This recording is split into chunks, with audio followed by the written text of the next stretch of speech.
Olá, meus queridos amigos, queridos alunos. Continuamos com o nosso módulo aqui de Direito Previdenciário. E hoje eu trouxe mais uma inicial para a gente esmiuçar, para a gente estudar. E vai ser mais um modelinho que vai ficar lá disponível para vocês utilizarem, usarem e abusarem dele. Ele é um modelinho muito simples, tá? É uma ação de auxílio-doença com pedido também alternativo de conversão e aposentadoria por invalidez, tá? De um caso um pouquinho mais complexo. Por quê?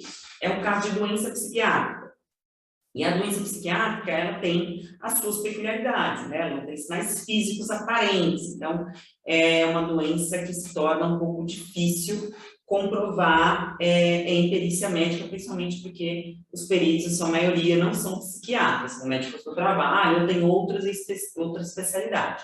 Então, é um pouquinho difícil da gente comprovar aí em perícia médica, depende muito daquelas orientações que eu passei na última aula para vocês, tá? Como eu disse na última aula, não é só ter a doença está comprovada, está laudada, tem exame, tem tudo. O perito vai saber que o cliente tem aquela doença, que o periciano tem aquela doença. Agora, como aquela doença impede o periciano de trabalhar, é que aí vai gerar a incapacidade laborativa.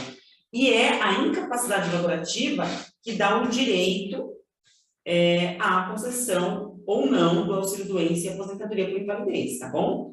Como eu já disse na aula anterior. Esse foi um pedido que nós fizemos aqui na comarca de Minas Gerais. Deixa eu só share aqui na Justiça Federal. Vou explicar para vocês o endereçamento, tudo bonitinho, como que a gente fez, tá bom? Já estamos aqui na tela, na agência. Vamos lá, vamos subir aqui. Vamos subir aqui para a gente falar como que é feita essa inicial. É uma inicial que é super simples, tá? Mas que pode ter aí uma grande consequência, tanto na vida, né, do seu cliente, que pode finalmente receber o seu auxílio-doença, sua aposentadoria por invalidez, né, quanto na sua vida também, que pode gerar um bom ganho de honorários. Então, vamos lá. O endereçamento é para os juizados especiais federais, tá? As ações previdenciárias, elas correm, de regra aí, nos juizados especiais federais, tá bom? Seção judiciária, porque a gente está falando da esfera federal. A esfera federal, ela é dividida em seções, não é dividida em comarcas, como a esfera estadual. Isso aí você já deve ter aprendido lá nos bancos da faculdade. A qualificação aqui do autor tem que ser a mais completa possível. Essa aqui está bem eficiente, tá? Tem que ser a mais completa possível, tá bom? Aí a gente pode pôr aí o número do benefício também. Vou até alterando aqui já. Número de benefício. Porque ele já pediu lá atrás. Como ele já pediu administrativamente, então ele já tem o número de benefício, que é o NIB, tá? Vocês vão achar lá no site do INSS, daqui a pouco eu vou passar para vocês. Número do benefício, aliás, NIB não, NB. Número do benefício que tem lá, que é o pedido que ele já fez. Quando você faz o pedido administrativo, já recebe o número de benefício, independente de ele ser ou não ser concedido, tá bom? Tem um número aqui de benefício. Pode colocar o nome da mãe, né? Filiação. Normalmente a gente coloca o número da mãe, tá? E o número do PIS aqui não é necessário, tá? Então, ação previdenciária de concessão de auxílio-doença, tá bom? O Instituto Nacional do Seguro Social, a autarquia federal, quando a gente vai distribuir lá no PJE, ele já aparece, né? As autarquias já aparecem com a qualificação completa. Então, a única indicação que a gente tem que fazer aqui, na qualificação, seria o endereço. Aqui em Minas Gerais, a gente indica aqui no próprio município mesmo, a agência do município, tá bom? Cidade, né? Estado, tá? A gente põe o endereço do município, da agência, na verdade, mais próxima. Bom, gente, esse caso aqui foi o seguinte, esse autor, ele já estava desempregado na época que ele foi pedir o benefício. E o problema dele era psiquiátrico, era um quadro bem complexo, tá? Por quê? Ele trabalhava como vigilante e ele tinha, olha só, qual era o quadro dele, tá? Ele tinha humor deprimido, hipobulia, menos-valia, reclusão, né? Vontade de ficar recluso, que são bem característicos da depressão, né? Uma pessoa menos-valia, uma pessoa que se autodeprecia, né? Que não conhece, não tem o próprio valor, problema de autoestima. Memória comprometida também é decorrente de um quadro grave de depressão. Choro profuso, ou seja, um choro que não tem uma motivação especificada, né? A pessoa chora simplesmente porque dá vontade de chorar, e a pessoa chora, né? Não é porque bateu o dedinho do pé na quina do móvel, não é isso. A pessoa simplesmente está conversando com você e começa a chorar de forma copiosa, né?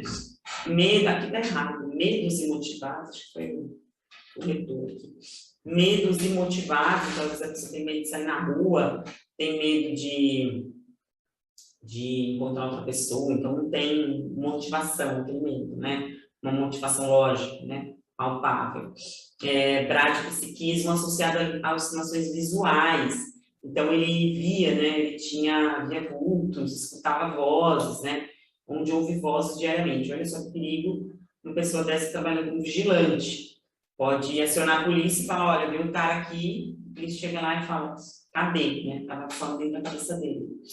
Então, o problema aqui desse senhor também é que, por mais que ele tenha esse quadro complexo, o ainda não tinha conseguido controlar com a medicação. Então, ele ficava tendo, mesmo com a medicação altíssima, ele ficava tendo essas alucinações. Então, aí encaminhamos para a perícia médica e foi negada. E nós entramos com pedido de auxílio-doença na federal, tá? Aí coloca o nome do médico, a cidade que ele foi atendido, tá? E aí ele tinha um atestado médico de 180 dias, tá? Mas isso não quer dizer que o nosso pedido de auxílio-doença ficaria adstrito a esses 6 meses. Ele poderia até ser convertido em uma aposentadoria por invalidez, dependendo do resultado da perícia médica, tá? Ele estava tomando uma medicação fortíssima e não conseguia sair desse quadro. Ele fez o requerimento e a gente fez o pedido de reconsideração, e mesmo assim o INSS não atendeu, tá? E aí juntamos neste processo todo o processo administrativo lá dentro do meu INSS. Deferiu, o autor assegurado da Previdência Social, frente a todos os requisitos, tem que falar dos requisitos também, como eu falei lá no início do nosso curso de previdenciário. A Previdência Social, ela tem um caráter de seguro, então você tem que pagar para depois você ter direito, ter acesso ao benefício. Não adianta você nunca ter contribuído com o INSS e achar que terá acesso ao benefício, não terá, porque tem que ter a contribuição, tem que ser pretérita, né? Tem que ser anterior à apresentação da doença, tá bom?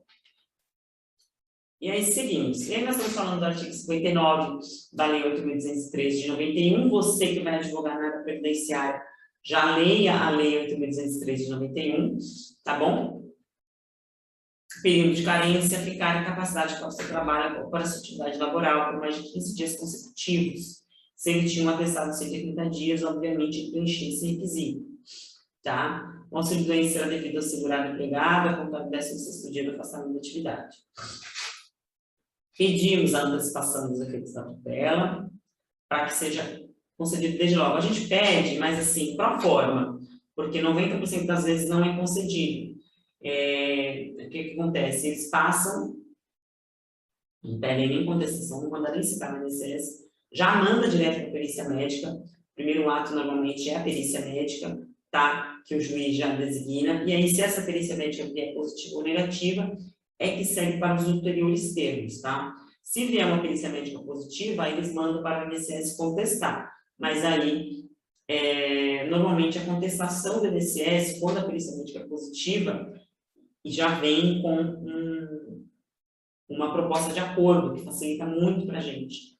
Porque aí, tendo primeiramente a perícia positiva, o INSS já sabe que perdeu ali na prova técnica, então já facilita para essa negociação com o próprio INSS. O procurador tem esse poder de oferecer o acordo. Normalmente eles colocam um deságio de 20%, né?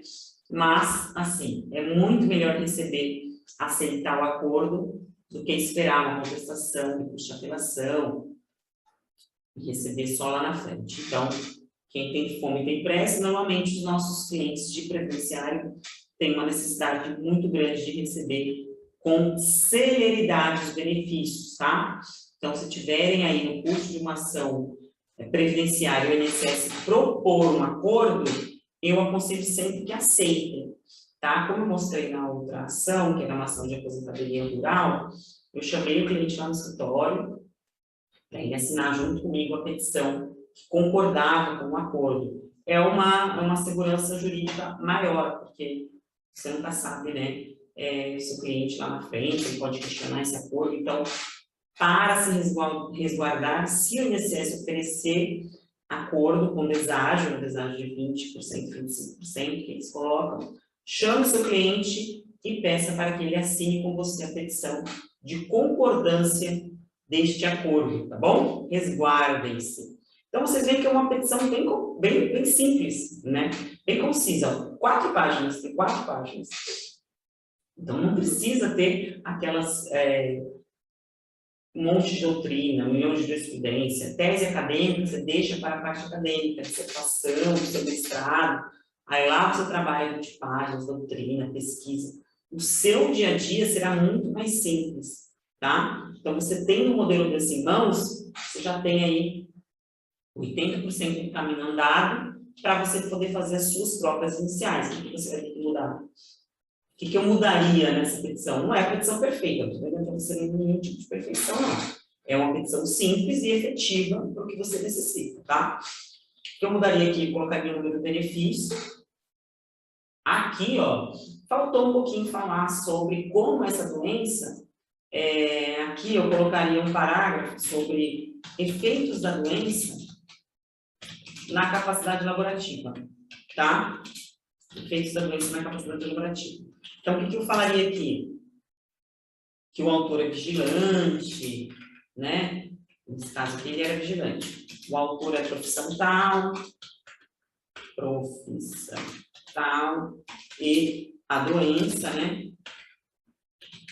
Os efeitos da medicação, você pode também da medicação, o impedem de elaborar. Por quê? Você vai discorrer aqui sobre os motivos que levam esse autor a conseguir ou não trabalhar. Porém, tudo que vai ficar decidido será decidido na perícia, tá? Então, orientem muito bem o cliente de vocês sobre a perícia médica. Pedimos a antecipação da tutela, somente de uma forma, porque é muito difícil o juiz conceder. Pedimos sempre o benefício da justiça gratuita, pedimos a antecipação dos efeitos práticos da tutela, pedimos a citação da autarquia ré, pedimos a concessão do auxílio-doença, e o importante, um pedido alternativo aqui, ó. Caso venha a ser apontada a sua total e permanente incapacidade, postula a concessão ou conversão em aposentadoria por invalidez a partir da sua efetiva constatada, a partir da efetivamente e da data efetiva que for constatada essa incapacidade total, tá? E dá o valor da causa, gente, o valor da causa normalmente são 12 meses do benefício pleiteado, tá bom? Então, não terá problema você colocar aqui 12 meses do benefício pleiteado. Data e assina. E quais documentos vão acompanhar essa inicial? Quais documentos? Cópia integral do pedido perante o meu INSS, tá? Lá você pode pegar a cópia integral do processo administrativo. Quais documentos? Documentos pessoais, comprovante de residência, e só, porque lá no meu INSS, ele já vai ter apresentado carteira de trabalho, laudo dos médicos, né? E demais outros documentos, e a procuração, obviamente, declaração e declaração de poderes. Procuração e declaração de poderes. Nada mais. Tá vendo como é simples, como é fácil e pode te gerar aí uns honorários bem bem expressivos. Uma ação dessa aqui, digamos que normalmente demora um ano, né? Um pedido de auxílio doença até ser negado, demora uns 8 meses, 10 meses, dependendo da região que vocês estiverem. Depois, para julgar essa inicial, aí até vir uma perícia médica positiva mais uns 90 dias, 120 dias, então vocês vão ter uns honorários aí de mais ou menos valor total aí que deve vir no RPV de R$20.000. Eu faço aí com os meus clientes 40%, tá? 40% no previdenciário, porque eu cobro tudo no extra. Então, façam as contas aí, vejam que uma petição de 4 folhas, gente, uma petição de 4 folhas, pode levar você, advogado que atua na área previdenciária, a ter os honorários aí bastante expressivos, R$6.000 daria aí de honorários para vocês. Então, é uma boa quantia, né? Não é uma quantia que a gente pode desprezar, principalmente se tratando de começo de carreira, tá bom? O modelinho fica para vocês, obviamente, com as orientações ali no comecinho. Façam as alterações que julgarem necessárias, façam as inclusões que julgarem necessárias e usem e abusem do modelinho que eu vou deixar de presente apenas para os meus alunos. Muito obrigada e até a próxima aula.